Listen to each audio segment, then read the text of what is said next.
For multiplayer and Call of Duty Modern Warfare 3, we wanted to give the player a new way to experience these classic maps. When we told the art team, we're gonna be making these maps, they lit up. They were like calling dibs on which ones they wanted to go get reference for. Maps really come through. They feel like they felt back then. And when you're playing high rise, when you're playing Estate, you feel really transported back.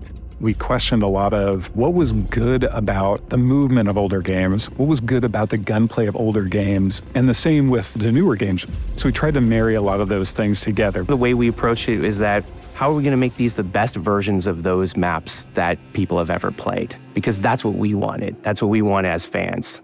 There are places where the metrics of the level are adjusted to fit more modern gameplay, but for the most part, it's going to feel incredibly similar. The biggest changes are really in a fidelity sense. Places like Afghan, where it might have been difficult to see somebody in some of the circumstances, we have new tools to make that both look better, but also read better, so that your target acquisition is improved. Favela is a map where it really pushed our opportunities to explore what you couldn't do in the old one and what you can do now.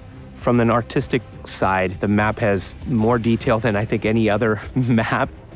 In high rise, it's fun to explore and jump on the scaffolding and mantle to places that you weren't able to actually grab or reach before. Now you can get there. When it was a question of whether it should be like the original or whether it should be more modern in terms of the metrics, we went with the original.